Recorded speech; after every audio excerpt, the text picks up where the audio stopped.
Nah,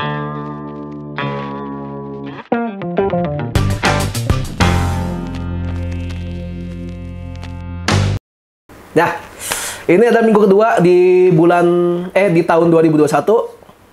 Walaupun minggu kedua, tapi banyak banget berita-berita yang agak menggoncang iman, membuat banyak pihak-pihak bersedih gitu. Ada berita-berita, kemarin ada berita pesawat jatuh lah. Ya banyak macam lah. Dan itu kita ambil beban tersendiri lah itu untuk berdoa buat itu semuanya.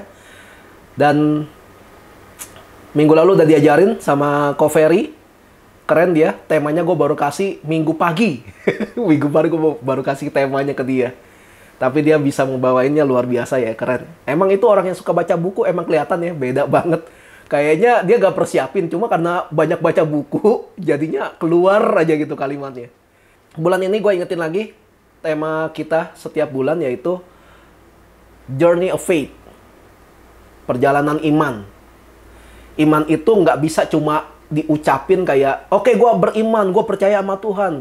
Gue punya iman, walaupun nggak sebesar biji sesawi, tapi gue beriman nih. Nggak gitu. Iman itu hasil dari diuji, hasil ujian.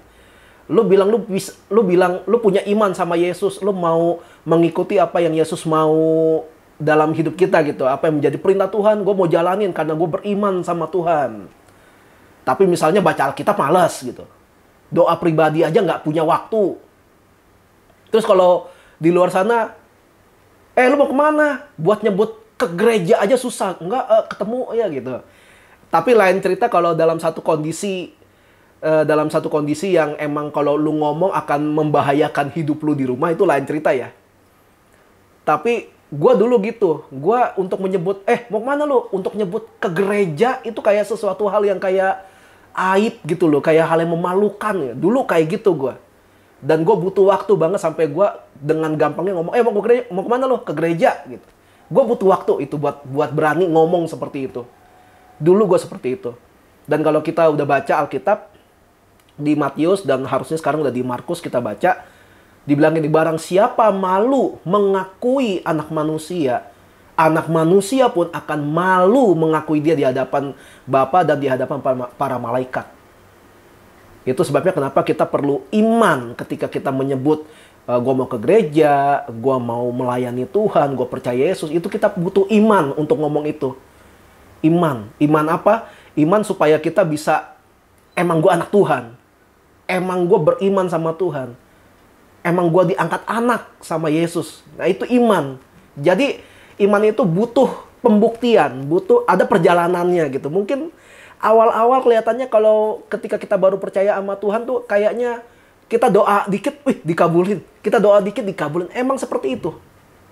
Kayak anak kecil gitu. Anak kecil kayak Iora gitu. Nangis, susu. Nangis lagi, berak. Kencing. Bisa tahu, padahal semua. Tapi orang tuanya bisa tahu gitu. Kita mah orang luar, kenapa itu anak nangis gitu kan. Tapi tahu, dikasih. Coba Iora udah segede si Indonesia. Ditabok. Nggak bisa ngomong lu ya? Ya kan nggak mungkin kan. Udah gede ada levelnya. Ada hal-hal yang kita mau, tapi Tuhan akan ajarkan kita untuk cara mendapatkannya. Alkitab bilang gini kan, apakah ada di antaramu bapak yang kalau anakmu minta roti, lu kasih batu? Nah, Yesus nggak pernah jawab iya dan enggak loh. Yesus nggak pernah ngomong, nggak mungkin kan lu kasih batu. Yesus nggak pernah ngomong kayak gitu loh. Cuma yang terbaik itu memang kalau bapak anaknya minta roti, ya bapaknya ngasih roti. Tapi tahu nggak, dalam perjalanan hidup kita, perjalanan iman kita, ketika kita minta roti sama Tuhan, ada kalanya Tuhan kasih batu. Bukan buat dimakan. Tapi ada kalanya, ini ilustrasi ya. Ada kalanya kita minta roti, tapi Tuhan kasih batu. Maksudnya gini, ada kalanya Tuhan ngasih kita modal untuk kita bagaimana caranya dengan batu ini gue melakukan sesuatu untuk mendapatkan roti. Nah itu iman yang orang yang sudah dewasa. Dulu waktu kecil lu minta nasi goreng, dikasih nasi goreng. Minta bubur, dikasih bubur. Minta ayam goreng, dikasih ayam goreng. Minta suami, ditabok, belum umurnya gitu, belum waktunya. Nggak bisa. Tapi pas udah gede, lu pengen punya iPhone 12 yang baru. Ya Novi, udah nggak perlu lagi Novi minta-minta sama Marwan. Novi udah kerja gitu. Jadi bisa menghasilkan uangnya sendiri gitu. Nah gitu, itu iman yang berkembang, itu iman yang bertumbuh. Bahkan itu iman yang berbuah gitu.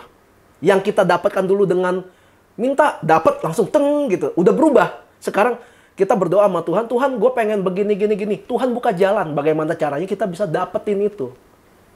Nah ini kalau gue ngomongin tentang kehidupan gue, perjalanan iman gue panjang nih. Dari mobil, dari uang wedding, uang pernikahan, tempat tinggal, bagaimana si Livi bisa sekarang punya banyak klien make up. Itu perjalanan iman gue tuh banyak banget kalau mau diceritain. Panjang gitu, panjang banget. Gitu, jadi journey of faith. Itu bulan ini harusnya kita belajar bagaimana kita mengalami perjalanan iman. Sesuatu yang kita kayaknya harusnya kok nggak kayak cerita orang ya. Orang lain kasih kesaksian tuh kayak baru doa, dapet lu, iya lu dapet lu, begini lu. Gue punya temen cerita dengan bangganya, dia dari Surabaya ke Jakarta nggak punya kendaraan, cuma punya motor butut. Itu pun motornya dari Surabaya dibawa ke Jakarta. Terus tiba-tiba dia dikasih mobil atas nama dia. Dia cerita, bilang Tuhan baik. Gua sama Livi berdoa sampai muntah darah juga nggak pernah tuh ada yang kasih mobil. Nih Fir, gue digerakin Tuhan, mobil buat lu. Nggak pernah gue bayar nih. Rumah, mana pernah dikasih ini rumah buat lu. Nggak ada, nggak pernah. Walaupun pengen ya. Walaupun pengen. Tapi nggak pernah. Tapi beda. Beda, ujian imannya tuh beda. Kita dididik sama Tuhan dengan cara yang berbeda dengan orang lain. Karena itu, jangan pernah membandingkan diri kita dengan orang lain. Ada caranya, ada metodenya, ada tujuannya. Kenapa Tuhan memberikan ini semua ke kita gitu. Dan untuk khotbah hari ini gue kasih judul Menang Atas Pencobaan. Judul khotbah gue hari ini adalah Menang Atas Pencobaan.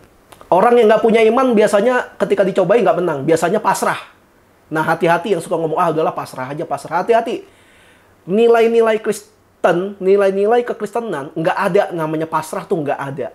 Yang ada tuh berserah. Bedanya apa pasrah dengan berserah? Pasrah itu kayak, ya udahlah terjadilah, bodo amat lah. Tapi berserah, gue tetap fight.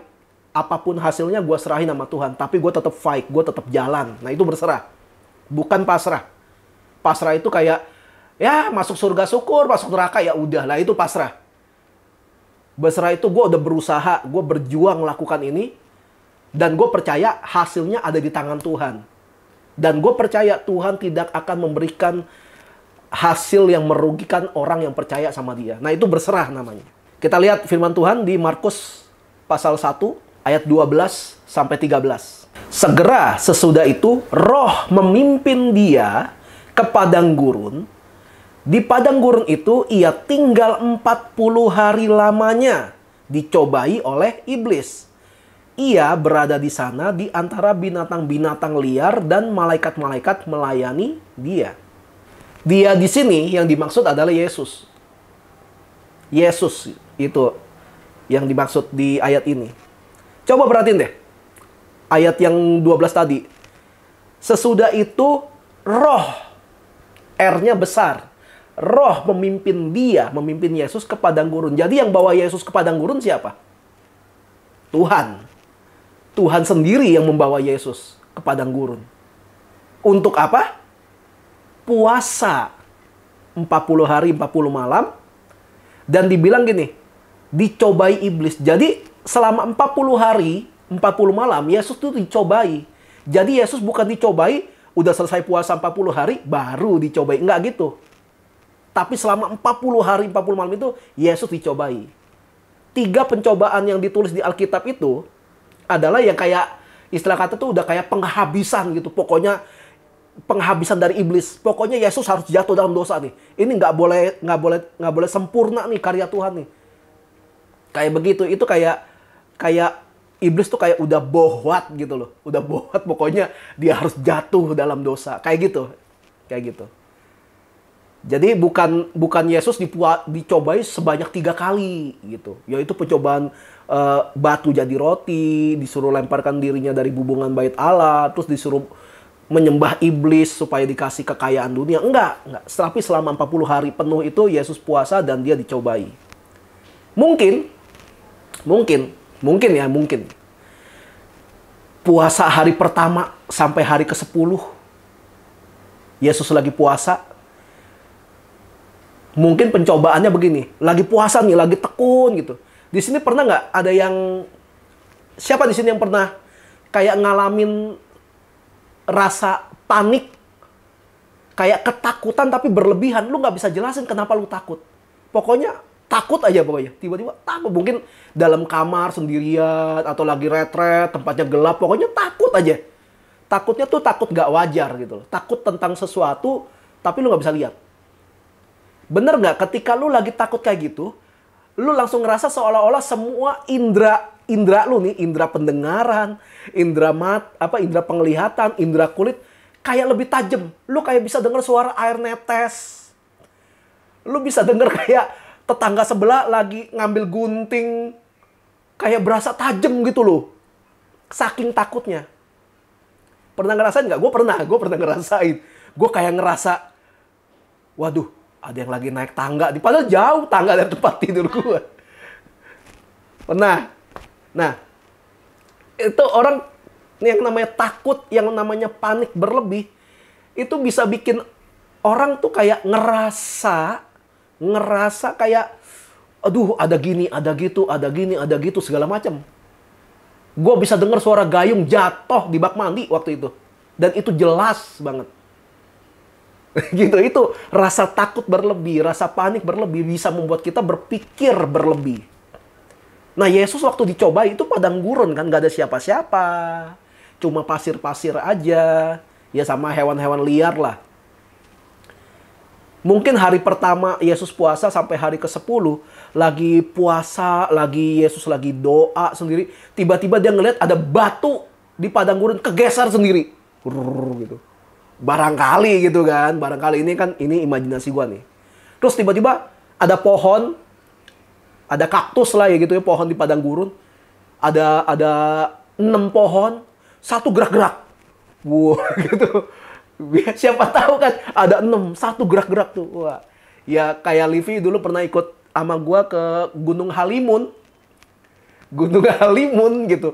Itu salah satu gunung yang angker yang ada di Indonesia. Itu ada tanaman berjejer, cuma satu muter gini.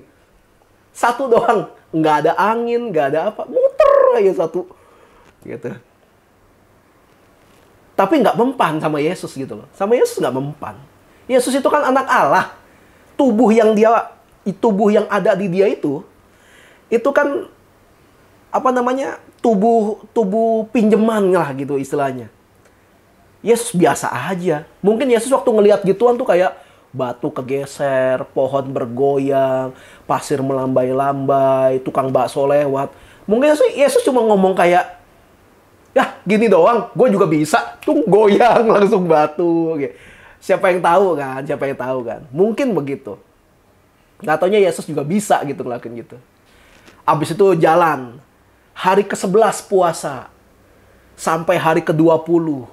Mungkin Yesus dicobai dengan lebih dalam gitu.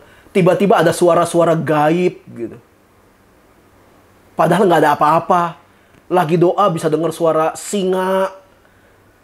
Lagi diem ada suara tukang sate gitu. Sate gitu kan. Lapar gitu. Udah 20 hari kagak makan gitu kan. Atau Yesus lagi asik-asik berdoa, lagi asik-asik puasa. Tiba-tiba ada suara bapau lailiau gitu. Tiba-tiba bapau di Israel ada bapau. Gila. Gak mungkin ya. Ya gitulah pokoknya ada aja cobaan-cobaan yang Yesus alamin gitu. Pokoknya mungkin ada suara-suara seperti itu yang mengganggu konsentrasi Yesus.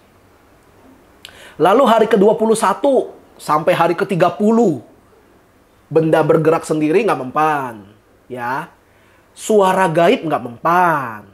Lalu nggak nyerah kan iblis, dia coba. Dari hari ke-21 sampai hari ke-30 Yesus cobai dengan fata morgana mungkin.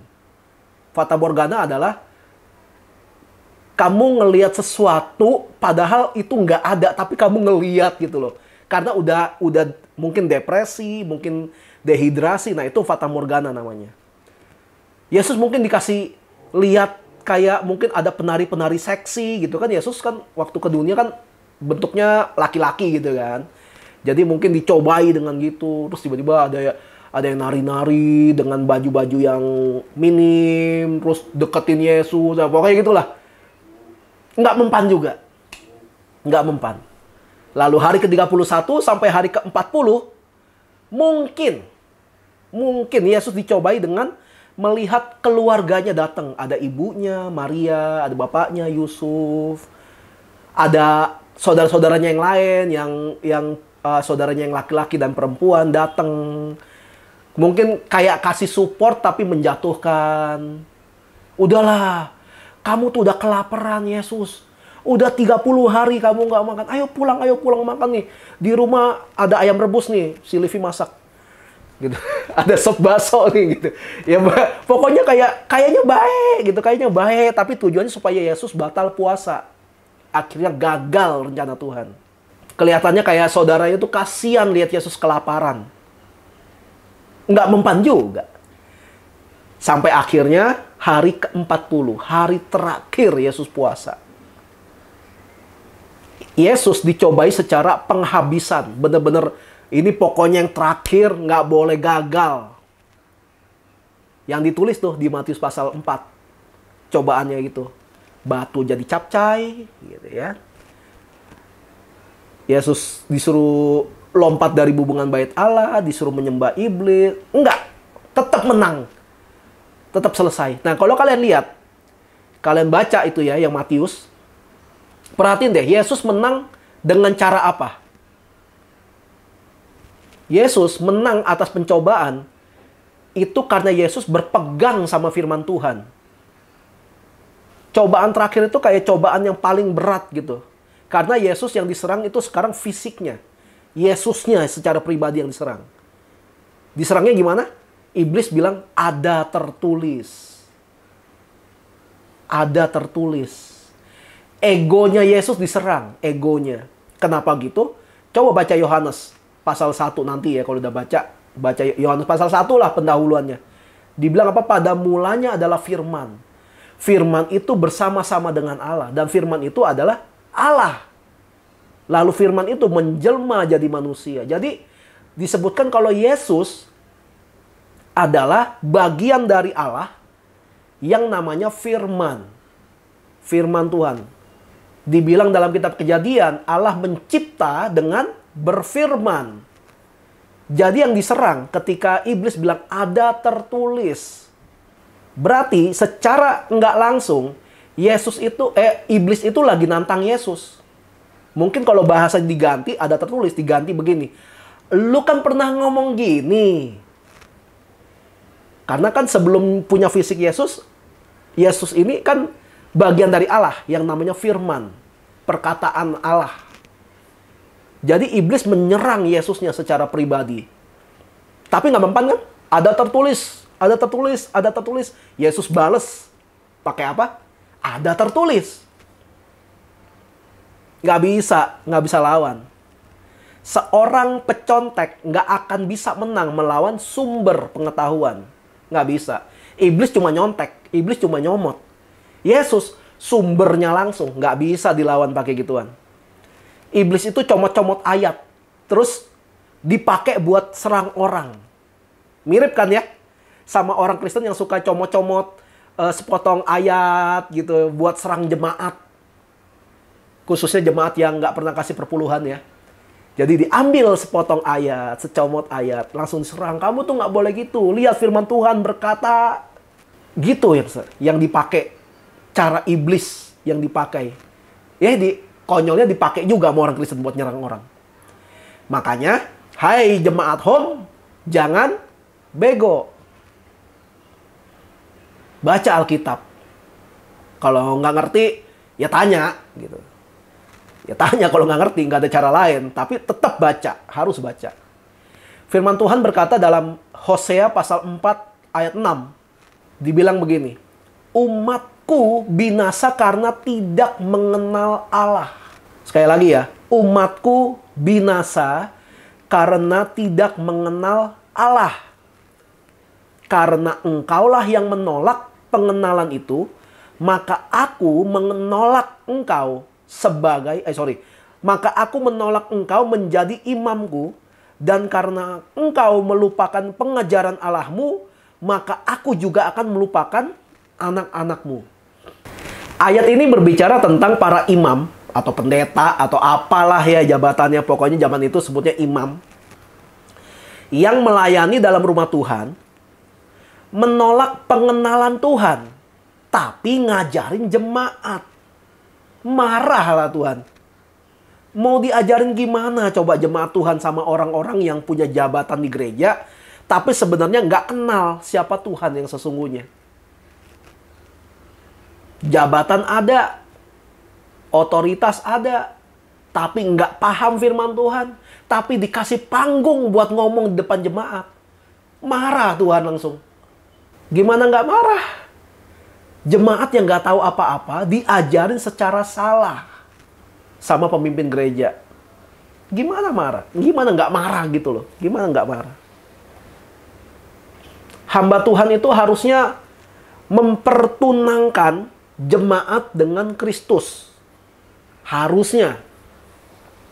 Tapi berapa banyak orang yang ngaku dirinya hamba Tuhan malah mempertunangkan jemaat dengan dirinya sendiri. Mempertunangkan jemaat sama pendeta. Mempertunangkan jemaat sama gembala. Sehingga jemaat berpikir bahwa yang hidupnya bisa berkenan sama Tuhan itu cuma hamba Tuhan. Jemaat mah nggak bisa. Yang pasti masuk surga itu cuma pendeta. Jemaat susah. Hidupnya masih terikat sama harta. Karena nggak mau jadi full time. Maunya kerja terus.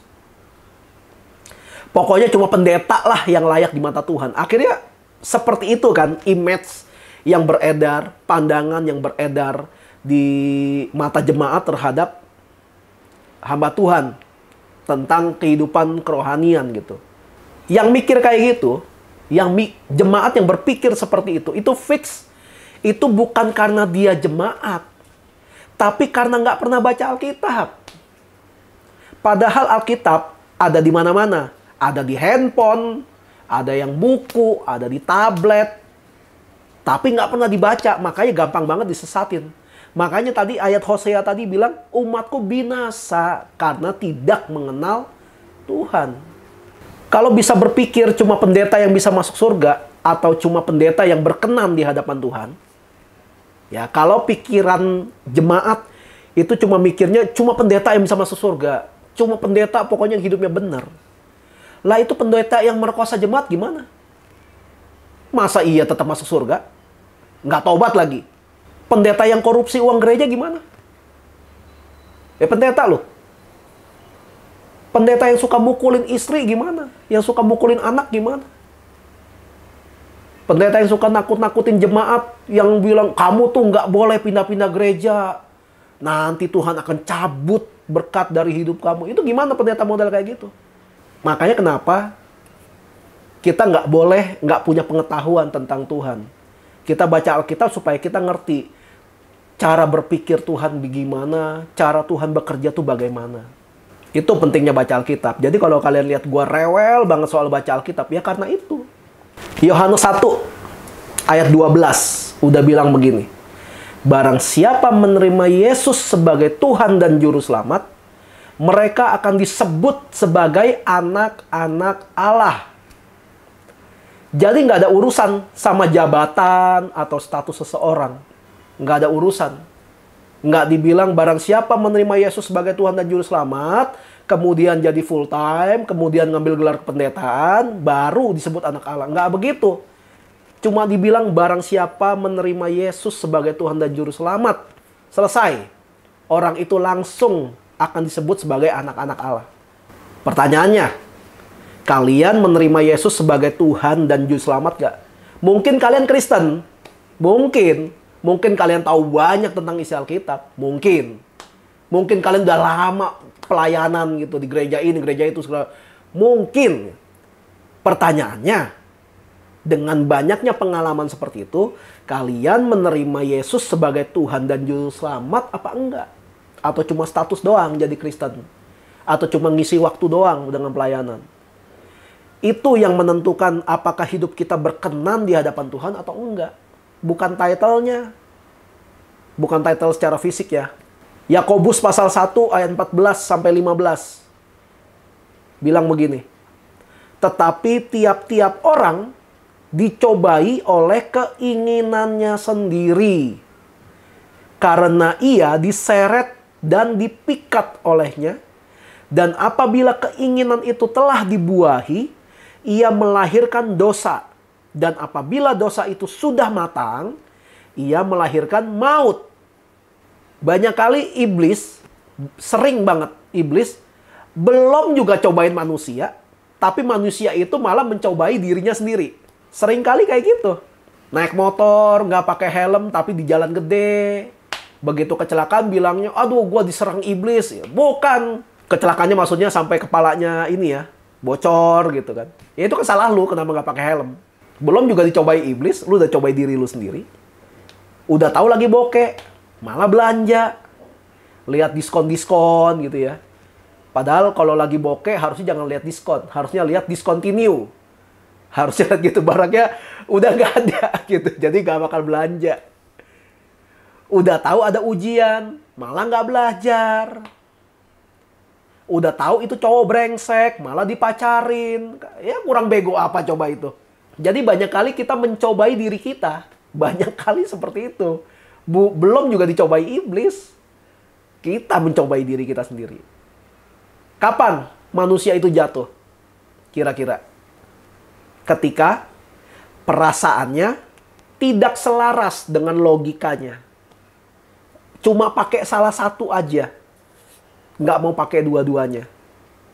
Orang yang selalu pakai perasaan terus, sampai nggak pakai otaknya, bisa bahaya. Karena belum tentu benar, malah dikira benar. Karena perasaannya itu kuat banget. Tapi orang yang pakai otak melulu, nggak pakai perasaan, repot juga. Nggak ada empatinya, pakai otak terus. Nggak ada perasaan. Jadi kayak robot gitu. Nggak punya rasa empati. Makanya orang yang selalu pakai otak, nggak pernah pakai perasaan tuh suka gini kan. Masa gitu aja nggak bisa? Minta dong. Ngambek aja. Makanya mulut dipakai. Kode terus. Ya kan kayak gitu kan. Orang yang pakai otak terus. Makanya ini perselisihan antara pria dan wanita itu agak lucu sebenarnya. Wanita selalu pakai perasaan, yang laki-laki selalu pakai otak. Jadi terjadilah kalau lagi berselisih, terjadilah pertempuran antara gua rasa dan gua pikir.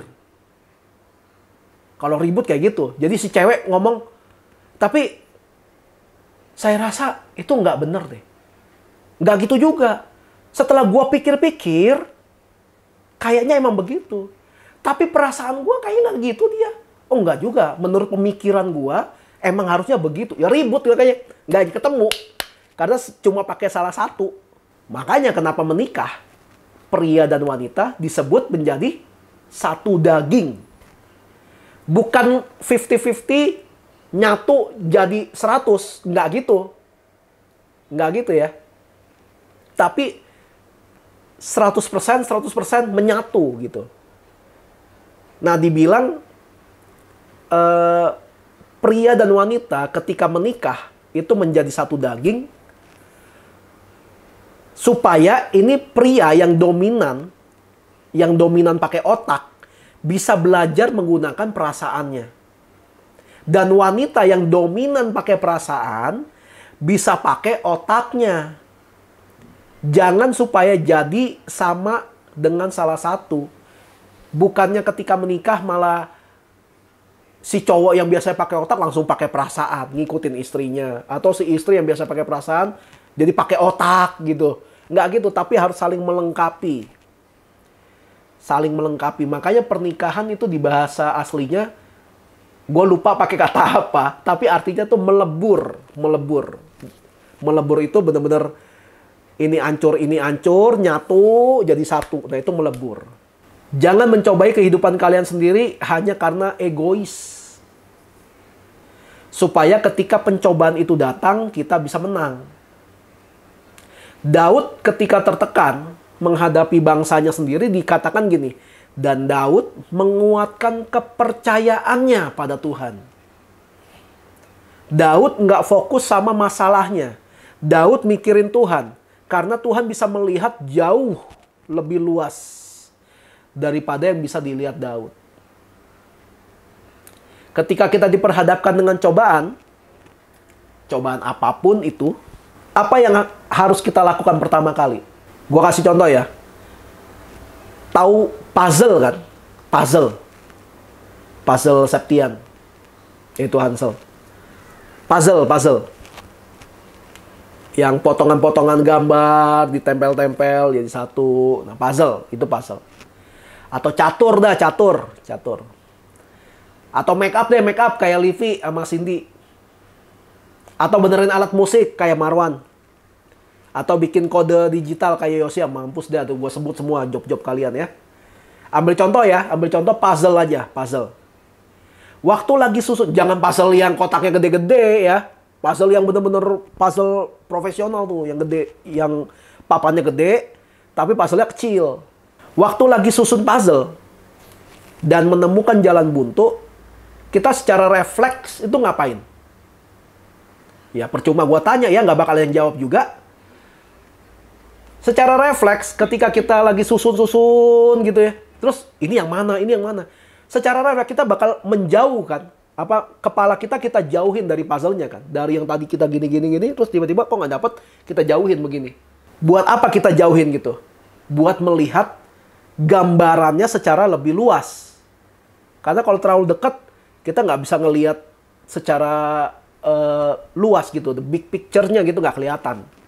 Tapi kita ngejauhin diri. Kita lihat, oh begini, wah ini gitu. Seperti itu cara kita menghadapi pencobaan. Ketika kita nggak tahu mesti ngapain, udah nyerah gitu, kita cari Tuhan. Dan Tuhan akan bawa kita ke tempat tinggi untuk melihat masalah kita dari sudut pandangnya Tuhan. Tuhan itu kan gede kan, gedenya gede banget gitu, gede gitu. Jadi ketika kita ada masalah, kita datang pada Tuhan, Tuhan akan ngangkat kita ke tempat tinggi untuk melihat masalah kita dari sudut pandangnya Tuhan. Dari kebesarannya Tuhan itu kita langsung melihat masalah kita kayak gimana. Kayak anak kecil yang diangkat sama bapaknya, terus ditaruh di bahunya.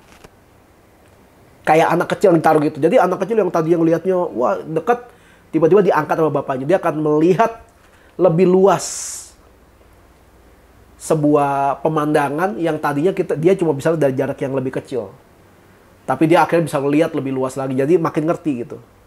Dan bayangin kalau sejak awal kita sudah melihat dari sudut pandangnya Tuhan. Sebelum masalahnya besar.